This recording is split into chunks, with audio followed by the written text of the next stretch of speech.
নমস্কাৰ, এই মুহূৰ্তত আহি পৰিছে কেইবাটাও গুৰুত্বপূৰ্ণ খবৰ। আজি হৈছে 12 ফেব্ৰুৱাৰী আৰু এনেধৰণৰ খবৰসমূহ নিতৌ চাবলৈ চেনেলটো ছাবস্ক্ৰাইব কৰি ভিডিঅ'টোত এটা লাইক কৰি দিবলৈ নাপাহৰিব।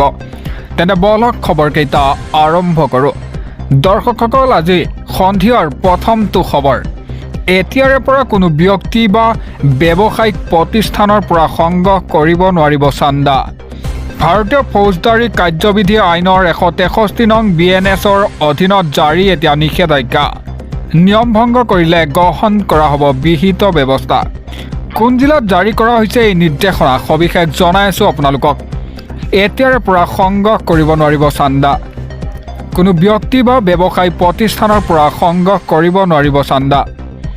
ৰাজহুৱা স্থানৰ 5 জন বা ততোধিক লোকৰ সমাগম নিষিদ্ধ। অনুমতি অবিহনে জুম বান্ধিব নোৱাৰিব 5 জনতকৈ অধিক লোকে। ৰাজপথত কৰিব নোৱাৰিব শোভাযাত্ৰাৰ সমদল। ধৰ্ণা দিয়া, পথ বন্ধ আদি এনেধৰণৰ কাৰ্যসূচী কৰিব নোৱাৰিব। ৰাজহুৱা সম্পত্তিৰ অনিষ্ট কৰিব নোৱাৰিব। ভাৰতীয় পুৰাতাত্ত্বিক বিভাগৰ সংৰক্ষিত কীৰ্তিচিহ্নৰ 200 মিটাৰ ভিতৰত কোনো ব্যক্তি বা দল সংগঠনে চলা ফুৰা কৰিব নোৱাৰিব। পৰৱৰ্তী নিৰ্দেশনা নিদিয়াৰ পৰ্যন্ত বাহাল থাকিব এই নিৰ্দেশনা। এটা নিয়ম ভংগ কৰিলে গ্ৰহণ কৰা হ'ব কঠোৰ ব্যৱস্থা। ভাৰতীয় ফৌজদাৰী কাৰ্যবিধি আইনৰ 163 নং BNSৰ অধীনত জাৰি নিষেধাজ্ঞা। এটা শিৱসাগৰ জিলা প্ৰশাসনে জাৰি কৰিলে জাননী। আৰু দিব লৈছোঁ পৰৱৰ্তী খবৰ। এটা ব্ৰেকিং নিউজ। পোহৰলৈ আহিছে বামুণী মৈদামৰ কাণ্ডৰ প্ৰকৃত ৰহস্য। কিয় সংঘটিত হ'ল ৰাজ্য কঁপাই যোৱা এটা কাণ্ড, তাক লৈ ডাঙৰ প্ৰশ্ন। পোহৰলৈ অহাৰ নতুন তথ্যই চকু কপালত তুলিব আপোনাক।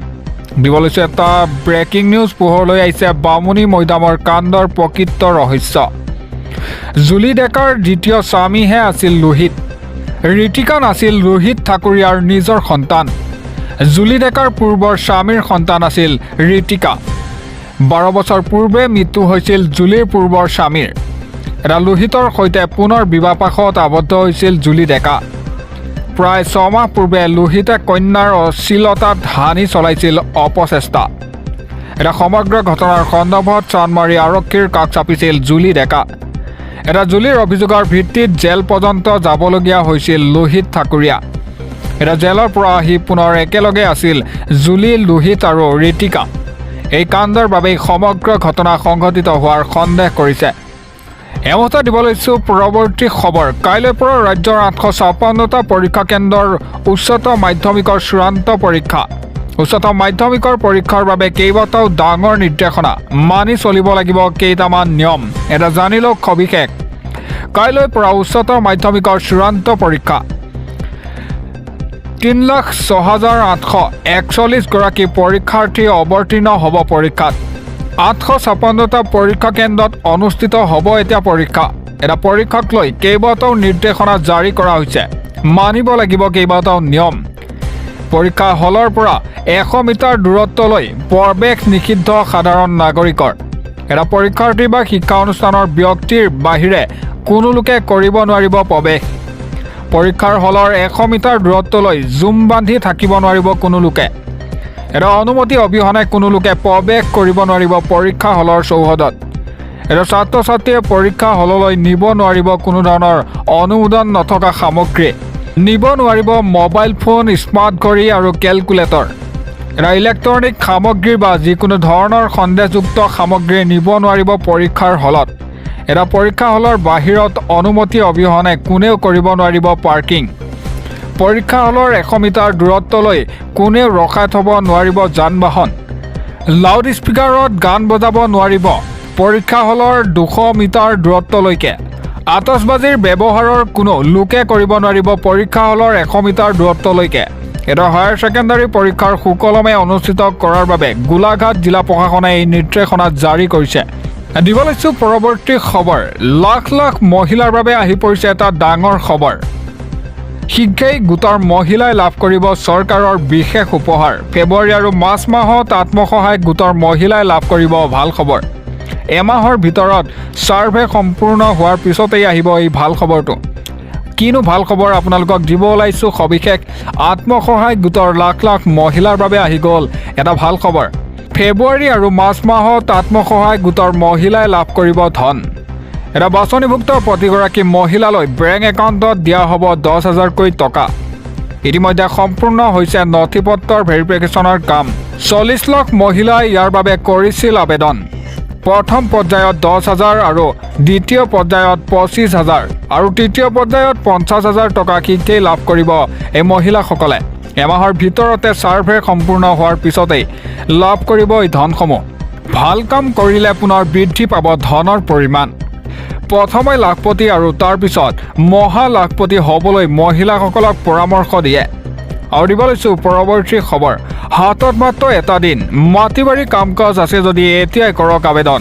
মিছন বসুন্ধৰাত আপোনাৰ বাবে আছে 8টাকৈ ডাঙৰ সুবিধা। মাটি-বাৰী কাম কাজক লৈ আহি গ'ল ডাঙৰ খবৰ। হাতত মাত্ৰ এটা দিনহে বাকী আছে। মাটি-বাৰী কাম আছে যদি এতিয়াই কৰক আবেদন। মিছন বসুন্ধৰাত আপোনাৰ বাবে আছে 8টাকৈ ডাঙৰ সুবিধা। 15 ফেব্ৰুৱাৰীলৈকে বৃদ্ধি হ'ল মিছন বসুন্ধৰা আবেদনৰ সময়সীমা। প্ৰথমটো কাৰণ হৈছে প্ৰতিটো অনুষ্ঠান প্ৰতিষ্ঠানে ডিজিটেল প্ৰক্ৰিয়াৰে লাভ কৰিব ভূমিৰ বন্দোবস্তি। আৰু দ্বিতীয়তে হৈছে মিছন বসুন্ধৰাৰ 2.0 স্থগিত ৰখাৰ আবেদনৰ পুনৰ পৰীক্ষা। আৰু তৃতীয়তে হৈছে নগৰ আৰু কাষৰীয়া অঞ্চলত ৰেহাই প্ৰিমিয়ামৰ হাৰত 1 পট্টাৰ ম্যাদীকৰণ। চতুৰ্থ কাৰণটো হৈছে নগৰ অঞ্চলৰ হিচাপে ঘোষিত এলেকাত দখলী স্বায়ত্ব থকা ৰায়তক মালিকী স্বত্ব প্ৰদান। আৰু 5 নম্বৰতে হৈছে বন্দোবস্তি নোহোৱা পূৰ্বৰ ভূদান গ্ৰাম্যদান ভূমিৰ বন্দোবস্ত প্ৰদান। আৰু 6 নম্বৰতে হৈছে প্ৰসাৰিত ৰূপত ভূমিৰ শ্ৰেণী পৰিৱৰ্তন।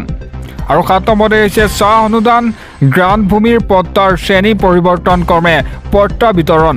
আৰু 8 নম্বৰতে হৈছে আৰু স্বামিত্ব আঁচনিৰ অধীনত জৰীপ নোহোৱাৰ অনা জৰীপ গাঁৱৰ ভূমিৰ বন্দোবস্ত। আৰু 3টা প্ৰজন্মৰ নিয়মত 10টাকৈ এতিয়া জাতি জনগোষ্ঠীলৈ এই বৃহৎ সকাহ আনিছে চৰকাৰে।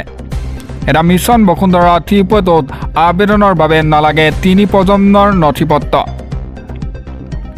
আৰু দিব লৈছোঁ পৰৱৰ্তী খবৰ। সলনি হৈছে বতৰ বা বলিছে ৰাজ্যজুৰি। পুৱাৰ পৰা প্ৰচণ্ড বৰষুণ ৰাজ্যৰ ভিন্ন প্ৰান্তত। অসম অৰুণাচলত য়েল্লো এলাৰ্ট জাৰি কৰিছে। আজি গুৱাহাটীতো নাই বেলি, অন্ধকাৰচ্ছন্ন পৰিৱেশ, লগতে বতাহ বৰষুণ আৰু বজ্ৰপাতক লৈ এলাৰ্ট জাৰি কৰিছে বতৰ বিজ্ঞান কেন্দ্ৰই। আপোনাৰ অঞ্চলত আজি বতৰ কেনেকুৱা আপোনালোকে কমেণ্ট যোগে জনাব পাৰিব। আহি গ'ল চঞ্চলা ফাগুন, বলিছে পচোৱা চৌদিশে। 13 ফেব্ৰুৱাৰীৰ পৰা আৰম্ভ হ'ব ৰঙীন ফাগুন। সলনি হৈছে বতৰ বা বলিছে ৰাজ্যজুৰি। পুৱাৰ পৰা প্ৰচণ্ড বৰষুণ ৰাজ্যৰ বিভিন্ন প্ৰান্তত। এটা হাহাকাৰ অৱস্থা গ্ৰাম্য অঞ্চলৰ জনতাৰ। ধুঁৱলি কুঁৱলী হৈ পৰিছে বতৰ। এটা উজনি অসমত আৰম্ভ হৈছে নেৰানেপেৰা বৰষুণ।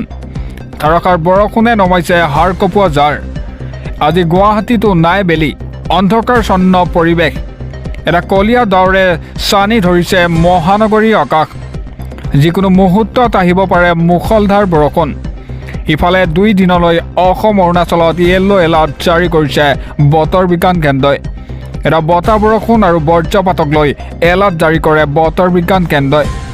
এটা আপোনাৰ অঞ্চলত আজি বতৰ কেনেকুৱা আপোনালোকে জনাওক কমেণ্ট যোগে।